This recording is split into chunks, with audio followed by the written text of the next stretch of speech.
Alright, so here we are in my room, and this is the build. It took me a while. It took me a lot of time and effort. I wish I could have filmed filling the loop. I'm gonna refill it in about 6 months or so. Hopefully by then I'll have my shit together. But yeah, so I'm basically running an EK D5 with the stupid glare, with the X3 reservoir, pumping out to Monsoon PETG, using Monsoon Hardline fittings. Those are the mission critical fittings that Monsoon has created.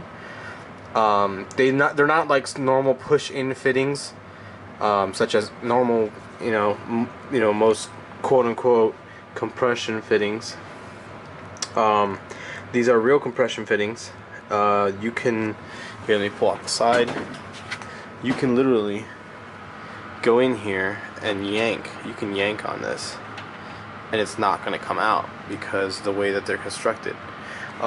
So I have a piece here. This is going to be added into the loop later on, but the way this works, let's see if this is loose enough. Let's see if I can pull this. This one's really tight.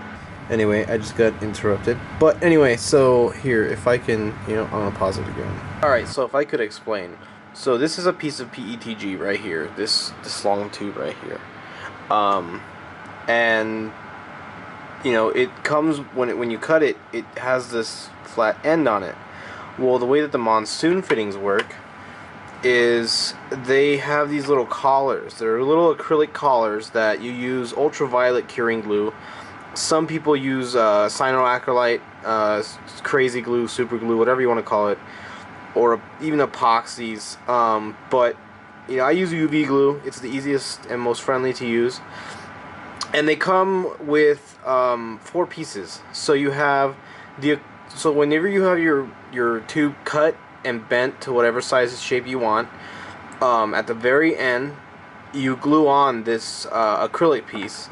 And the way you can tell that it's glued correctly is pretty much that there's no gaps where air can get in. This is honestly one of my worst glues, if not the worst gluing that I've ever done on this piece right here. I may change it out. I have extras of these acrylic collars. The downside of the Monsoon compression fitting system is the simple fact that they're one-time collars.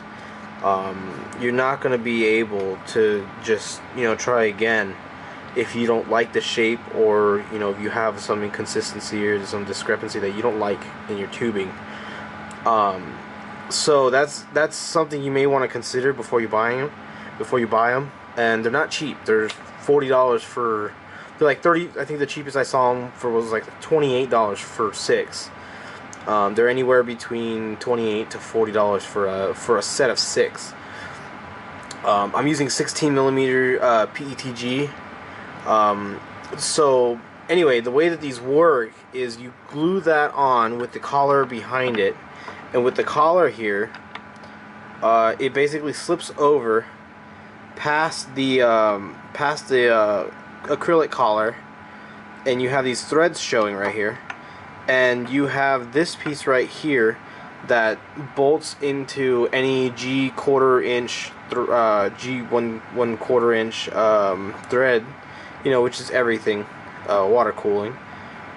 And it simply butts up against it. And the reason why these are really nice and they don't leak and they're very, the owner of Monsoon calls them quote unquote mission critical, is for the fact that this isn't gonna pull out unless you unscrew it or you have a shitty glue joint. But that's not very likely with the amount of surface area you have around it and the amount of friction there is there.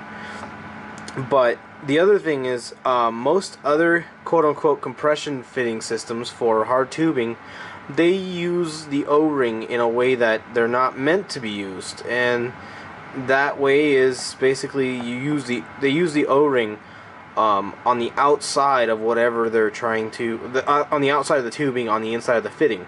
And O-rings aren't designed to actually work that way. O-rings work best if they're compressed in between these two faces. And you know, I haven't had any issues with with my build whatsoever.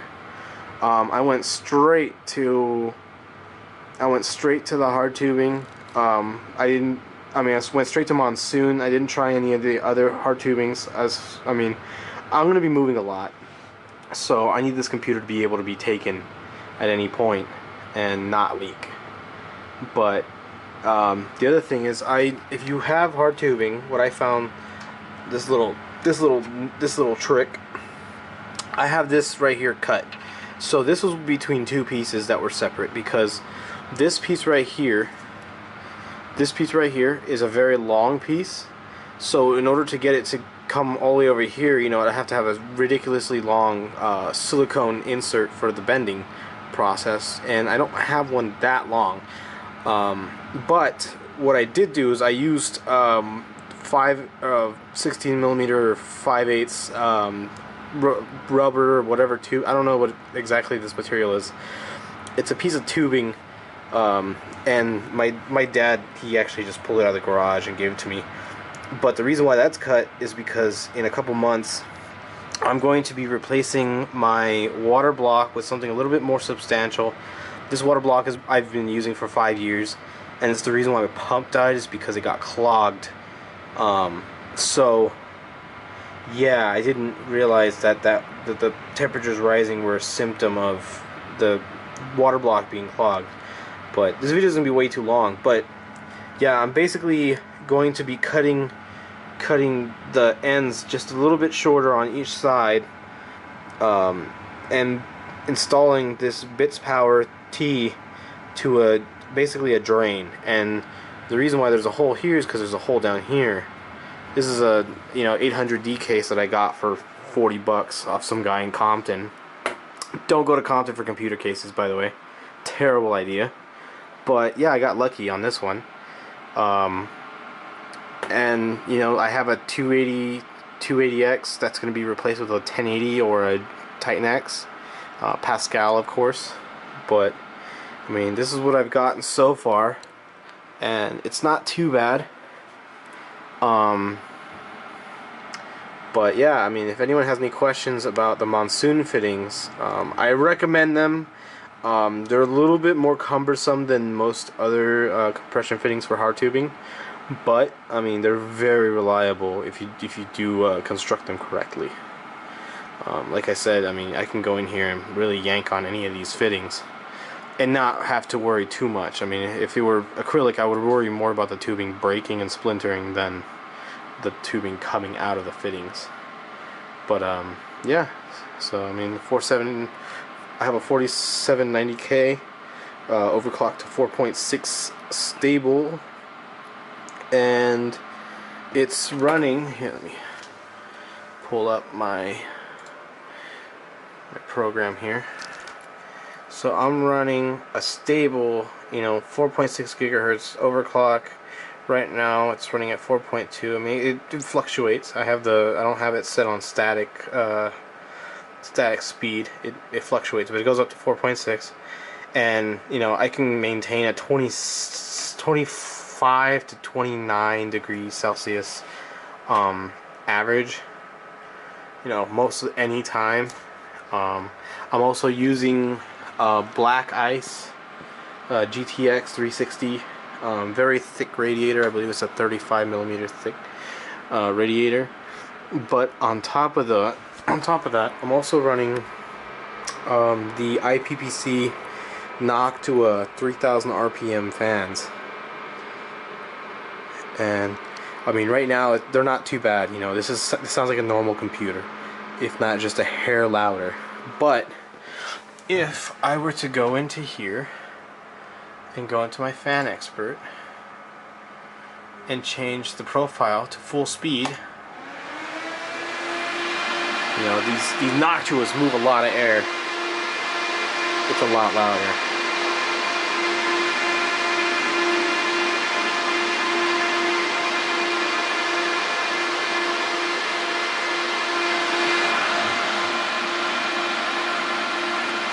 But yeah, so if you guys have any questions, feel free to leave it in the comment section. And if you liked it, or if you don't like it, let me know. But I like it when people like it, and if you don't like it, let me know why.